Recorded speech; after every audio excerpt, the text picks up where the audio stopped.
Programa Visão Espírita. Apoio.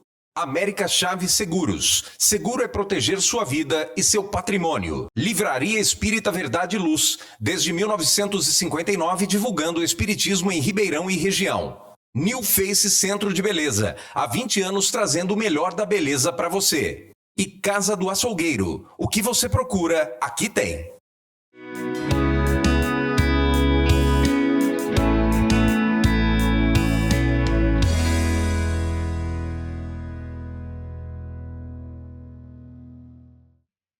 O programa Visão Espírita pede licença para entrar no seu lar, levar-lhe uma mensagem de fé, de otimismo e de muita esperança.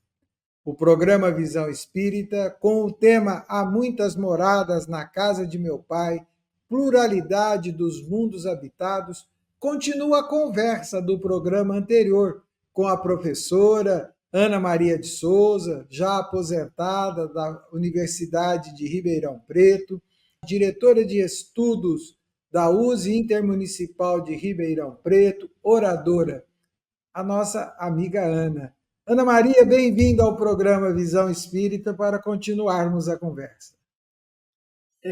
Muito obrigada mais uma vez, por estarmos aqui conversando. Vamos continuar nossa conversa. No programa anterior a gente conversou mais sobre a formação, do universo, Deus, causa primária de todas as coisas, o entendimento das religiões sobre isso. E vamos continuar, Hoje nossa conversa aí sobre pluralidade dos mundos habitados. Ana, no nosso último bate-papo, na última abordagem do programa anterior, você citou, falou da Gênese que nós tínhamos citado, citou algumas manifestações do espírito Galileu Galilei, que fazem parte desta obra espírita, que são a base do espiritismo, é o Livro dos Espíritos, o Livro dos Médiuns, o Evangelho segundo o Espiritismo, a Justiça Divina, ou Céu e Inferno, a Gênese. E nós estávamos falando da Gênese, E aí você citou que a ciência foi ao encontro de algumas afirmativas que estavam lá, que Galileu Galilei fez. Então isso mostra que há um progresso natural da ciência e as religiões caminham ou são levadas a esses entendimentos, Dentro desse contexto, eu quero fazer mais uma abordagem, que ele diz que o universo está em franca expansão, E as pesquisas atuais mostram isso, que o universo está em expansão, Qual foi por que será que as religiões tiveram tanta dificuldade para lidar com essa informação, com esse conhecimento, com aquilo que o Espiritismo trouxe? Minha opinião pessoal, eu acho que as religiões, elas sempre, ou melhor, corrigindo como você disse no programa anterior, os religiosos, eles usaram um pouco a religião para controlar, Como forma das pessoas terem medo, terem resistência a receber essas informações, porque essas informações derrubariam alguns preceitos que eles usaram para manter os homens assim ligados à religião e tementes a Deus, Porque uma coisa que o Espiritismo traz para nós é essa libertação, de temer a Deus. Nós passamos a respeitar, a amar e não a temer, Porque nós vamos encontrar a explicação para tudo que sofremos. Então, o Espiritismo é libertador nesse sentido, Mas as outras religiões, elas tiveram essa resistência, mas agora vão ter que se entregar, Que é o que a gente já vê fazendo, porque já vê algumas religiões fazendo, Porque se ficar preso nas informações, e como eu já disse, usando como exemplo a Gênese bíblica, lá as informações também são muito coerentes, só não pode ler no sentido literal do que está escrito, mas se você interpreta as citações, a gente também vai compreender que não é fora do que Jesus veio reafirmar e que o Espiritismo veio esclarecer, né? Então, eu acho que, como tudo evolui, as religiões vão ter que aceitar também, né? Vão ter que andar como o Espiritismo para a par com a ciência. Às vezes, o que nós deparamos, né, é uma resistência um pouco, eu diria até que orgulhosa, né? Porque não há razão, né, para que isto, né? Até porque eu acho que nós precisamos estar em sintonia com essa sociedade que aí está bem informada, com vários conteúdos, com vários conhecimentos, para que haja uma coerência, né, de diálogo haja um equilíbrio nisso. Hoje, todo mundo tem acesso às informações. Não é mais como antigamente, que as informações ficavam restritas, né, a algum grupo de pessoas. Hoje, todo mundo acessa qualquer informação. E se a gente não fizer esse caminho, as religiões vão perder seus adeptos, porque eles vão entender, né, o outro lado, e se não houver esse equilíbrio aí de compreensão da parte científica, vão se afastar das religiões. Então a gente precisa fazer isso. Sabe, Ana, eu vou entrar agora, eu vou falar até de cinema, né? E de filme, né? Nós vamos assistir alguns filmes, né? E podemos voltar no tempo, nós que somos mais jovens, né? Como eu e você, assim, mais jovens, né? Nós vamos lembrar que o cinema é pródigo em produzir, né? Como é natural da arte, né? Cinematográfica, né? Imagens, ideias e tudo que nós observamos até hoje sobre seres diferentes de nós, né? Que são chamados de extraterrestres, né? É sempre meio assustador, né? Nós já tivemos filme que colocou algo muito agradável, que inclusive eu acho que ganhou Oscar este filme, né? Porque colocou de um jeito amoroso uma relação. Nós já tivemos. E aí quando você começa a ler a história, né? Você começa a observar que existem construções e situações dentro do próprio planeta que você fala da onde veio isso, né? Como é que isso aconteceu aqui? Aí eu te faço uma pergunta bem objetiva. Segundo o Espiritismo, há ou não vida em outros planetas? Segundo o Espiritismo, há vida em outros planetas. E isso que você comentou é muito engraçado, porque no nosso grupo de estudo a gente estava conversando outro dia sobre isso. Sempre que vão representar seres de outros planetas, são sempre feios, né? Cabeças grandes, corpos magros, um olho no meio da testa, uma orelha grande, é sempre uma coisa feia. Aí é muito engraçado, porque quando Kardec pergunta para os espíritos se há vida em outros planetas, e eles respondem sim, e ele fala assim que os espíritos respondem que a gente acredita que é só nós que estamos aqui, nesse universo desse tamanho que a gente não consegue nem imaginar, por orgulho e vaidade. A gente só é orgulho e vaidade que faz a gente crer que só existe nós, seres humanos do planeta Terra, vivendo nesse universo infinito, né? E aí eu faço o orgulho e a vaidade faz até que a gente represente os outros seres feios, né? Só nós que somos bonitos. Somos bonitos. Além de ser os únicos, se tiver outros, são feios. Nós somos bonitos.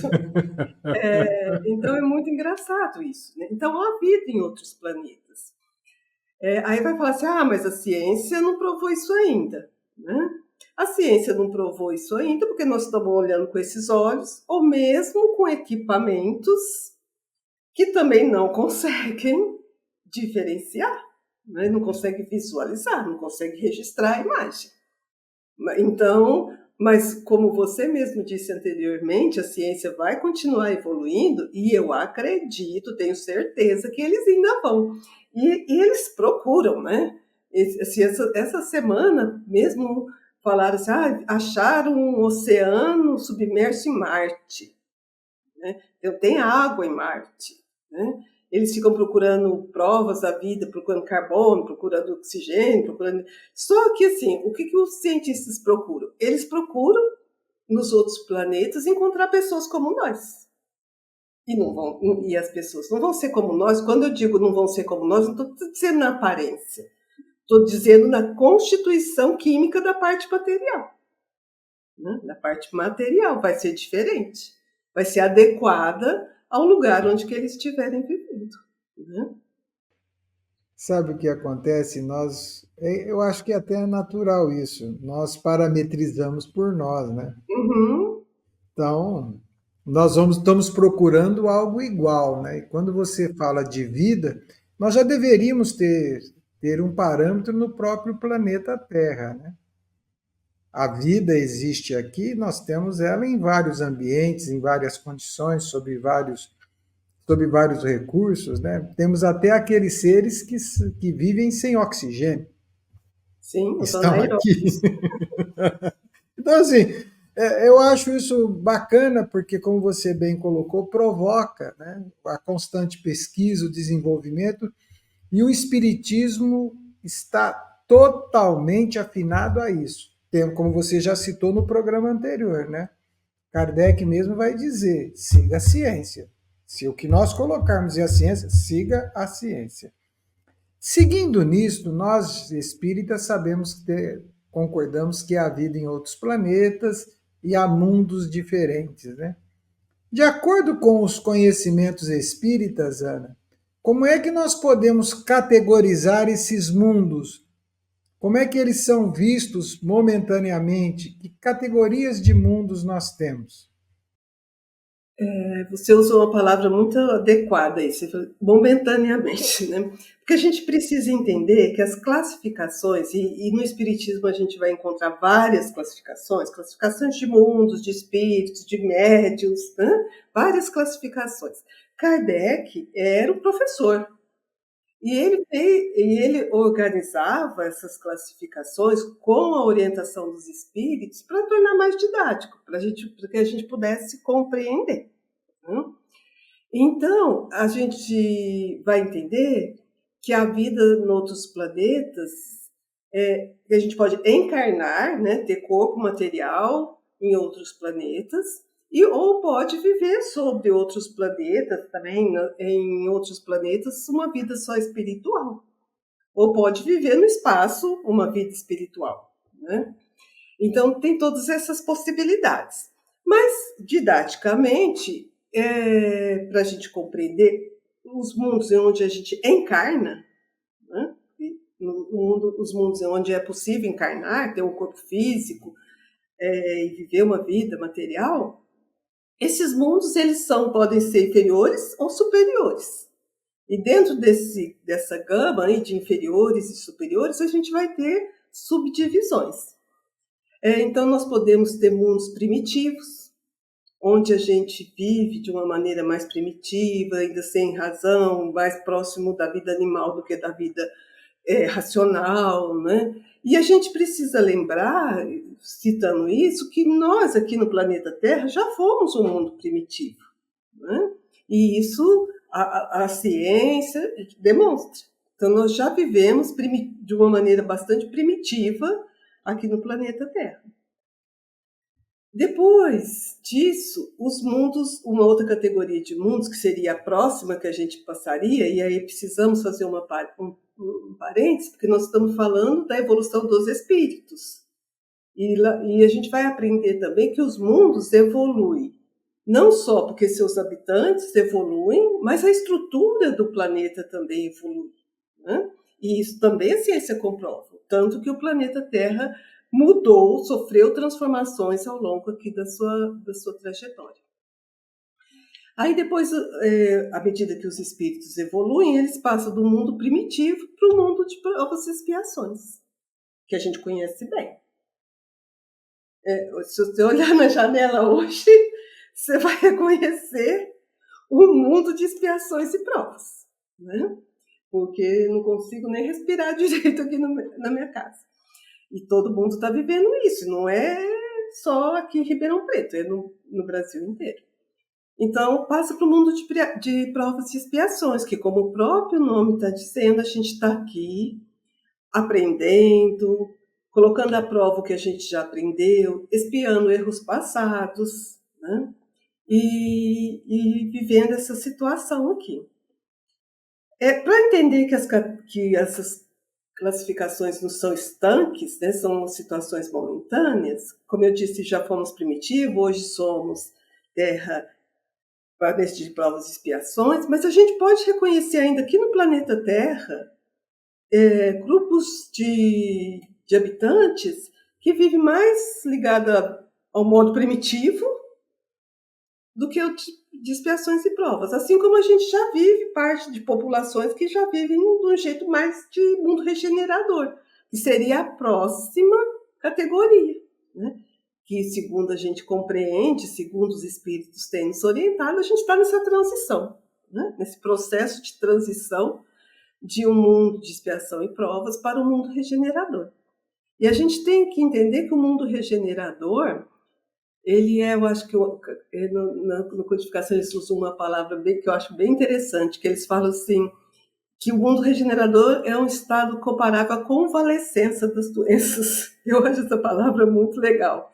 Porque assim, a gente não vai ser uns anjinhos lá no mundo regenerador, a gente não vai ser todo mundo bonzinho, todo mundo já evoluído. O que é a convalescência? A convalescência é quando você passa para a fase grave da doença, você entra num período de convalescença, né, da doença. Ainda não estou 100%, mas estou bem melhor do que eu estava antes, né? Então, o mundo regenerador, eu acho muito legal essa palavra que eles usam. A gente vai estar num estado de convalescença, né? Só fazendo a parte final da cura das nossas doenças, dos nossos defeitos aí que a gente ainda carrega. Depois, sendo vencida essa etapa, nós vamos poder viver em mundos felizes. Ah, que sonho, né? Eu sonho com esses mundos felizes. Eu tive um grupo que a gente fez virtual durante a pandemia. Eu tinha uma participante que ela falava, gente, eu quero ir direto para mundos felizes. Eu falei assim, eu também. Só que a gente tem que fazer a nossa parte, né? Para ir para os mundos felizes. Aí vem mundos felizes, onde realmente aí a bondade vai predominar. Onde a bondade vai predominar. E depois a gente vai se transformar no espírito puro, que a gente não vai ter nem mais a necessidade de encarnar em planetas, vai viver uma vida espiritual exclusivamente, né? E eu acho que o que é mais consolador na doutrina espírita é a gente saber que a gente está nessa trajetória, né? É entender que a gente está nessa trajetória. E que um dia, no perder dos tempos aí, nós seremos também um espírito puro, né? Alcançaremos esse estado de sabedoria, de virtudes que permitam nos ser classificados como espíritos puros. Você falou de mundo felizes, né? Você sabe que eu vou dividir com você uma interpretação. Eu acho que nós não conseguimos ainda dimensionar o que é isto. Nós não conseguimos, inclusive, codificar isto, porque para nós é algo difícil de entender, né? Difícil de compreender, difícil de imaginar, difícil de supor, né? Mas voltando agora para falar dos nosso dia a dia, você bem colocou que os planetas também evoluem, a Terra evoluiu. A Terra se transformou para que pudéssemos aqui nos habitar, e aí mostra que nós, enquanto espécies, também evoluímos, né? Está aí mais uma prova da ciência, que é a evolução das espécies, né? E automaticamente os espíritos que vão participar dessas espécies também evoluem. E você falou de uma conversa que está muito viva no nosso meio, que é no meios religiosos, que é a mudança do planeta, né? Que é a transformação do planeta. Essa transformação do planeta é mais dos moradores ou do próprio planeta? Eu entendo, segundo as orientações espíritas, que são das duas coisas, né? Às vezes eu comento com as pessoas assim, todo mundo fica angustiado, falando que a gente não vai ter condições de viver mais nesse planeta, né? O homem está destruindo o planeta. E aí a gente precisa entender o quanto que o planeta foi se transformando e como nós fomos, né? Os corpos físicos se adaptando a viver nas condições. Então eu acredito que isso vai continuar acontecendo. Porque, segundo a ciência, uma coisa que a gente precisa entender é que os planetas morrem. Realmente eles morrem. Um dia eles morrem. Mas isso aqui, o planeta Terra, vai levar alguns bilhões de anos para morrer ainda, né? Para desaparecer. Os astros desaparecem, as estrelas morrem. E aí nascem outras são formadas, porque o fluido cósmico universal está aí como matéria-prima para a formação de novos planetas, novas estrelas e tudo isso. Então, nós vamos nos adaptar enquanto for necessário, né? A encarnação no planeta Terra. O planeta vai se transformar e os corpos físicos que habitam aqui vão se transformar para se adequar às novas condições de vida no nosso planeta, né? Então, se transforma o planeta, se transformam os corpos materiais que precisam viver aqui e os espíritos também vão evoluindo, né? Aliás, os espíritos evoluem, corrigindo a minha fala, e promovem as transformações do corpo físico, né? Que a nossa aparência, nosso corpo físico é determinado aí pelo espírito, né? Pelas nossas ligações aí que tem do espírito com o corpo através do perispírito. Sabe, Ana, a ciência vai trazendo, né, os arqueólogos vão fazendo pesquisas e vão descobrindo situações que, de alguma maneira, afrontam a interpretação atual nossa, né? Vão encontrando, né, significados, aparências e possíveis aparências diferentes, vão encontrando civilizações que aqui estiveram, com formas, com a apresentação de um corpo físico com uma certa diferença, né? Isso mostra que nós estamos num processo evolutivo e que, segundo você colocou, há várias moradas na casa de meu pai, né? Isso representa dizer que nós podemos hoje, enquanto espíritos, habitar o planeta Terra, que tem essa estrutura e esse corpo físico, e amanhã podemos habitar um outro planeta no universo que tenha uma estrutura física talvez diferente, material desta, e continuarmos a nossa caminhada como seres da criação, né?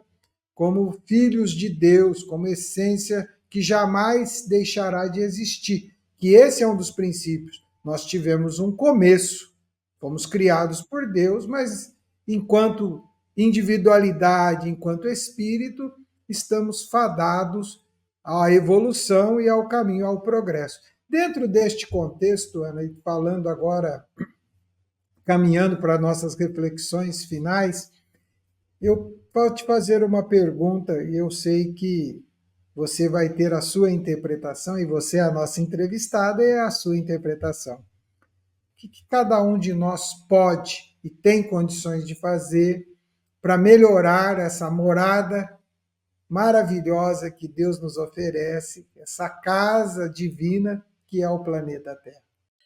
Eu acho que, voltando ao nosso mestre, né, Jesus, ele, que como eu disse anteriormente, ele encarnou aqui entre nós para mostrar que é possível, né?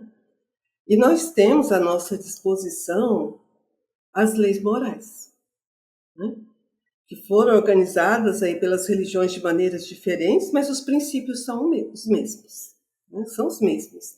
Toda religião organiza aí as leis morais da sua forma, mas eu falo assim, partindo do decálogo, né, dos 10 mandamentos que Moisés psicografou, ali está o conteúdo moral que a gente precisa ter para transformar esse mundo, já que a gente tem tanto vontade de ser um pouco melhor, de viver de uma maneira bem melhor, que a humanidade possa viver de uma maneira bem melhor, né, sem guerras, sem essas disputas territoriais, sem preconceitos de todas as espécies, né? É praticar as leis morais, é vivenciar as leis morais. ensinadas sempre. E eu me referi a Moisés, mas se você for consultar os códigos religiosos mais antigos, anteriores a Moisés, também vão ter os mesmos princípios. É o mesmo ensinamento que vem sendo trazido por todos os grandes missionários ao longo da história do planeta Terra. Então, está aí à nossa disposição as leis morais. Cumpre a nossa parte. E Jesus falou assim, o maior mandamento que a gente tem é amar ao próximo como a ti mesmo. Ele fala, amai-vos uns aos outros como eu vos amei. Né? Então, isso inclui o quê? Esse amor inclui o quê? Respeito, não fazer diferença entre ninguém, é viver de uma forma harmoniosa. Depende de nós. E a transformação da humanidade vai acontecer quando cada um de nós fizer esse exercício de se transformar nessa pessoa melhor. Né? Porque a somatória do planeta, a somatória de pessoas melhores é que vai fazer um planeta melhor. Ana, o programa Visão Espírita te agradece pela entrevista, pela participação. Brevemente, te peço que deixe uma mensagem de encerramento ao nosso telespectador e à nossa telespectadora. Eu gostaria de dizer para as pessoas não perderem a esperança, não perderem a esperança na espécie humana que habita o planeta Terra. Nós temos ensinamentos à nossa disposição aí em todas as religiões para nos tornarmos pessoas melhores e transformar o nosso planeta num mundo muito melhor do que ele é hoje. Agradecemos a Ana Maria de Souza pelo carinho, pela disposição em participar do nosso programa Visão Espírita. Agradecemos a você, nossa telespectadora, nosso telespectador, por permanecer conosco. Mantenha a esperança. Pare e pense. Apesar de tudo, o nosso mundo vem mudando para melhor sempre. Fiquemos em paz e sigamos com Deus. Até o próximo programa Visão Espírita. Programa Visão Espírita. Apoio. América Chaves Seguros. Seguro é proteger sua vida e seu patrimônio. Livraria Espírita Verdade e Luz. Desde 1959, divulgando o espiritismo em Ribeirão e região. New Face Centro de Beleza. Há 20 anos trazendo o melhor da beleza para você. E Casa do Açougueiro. O que você procura, aqui tem.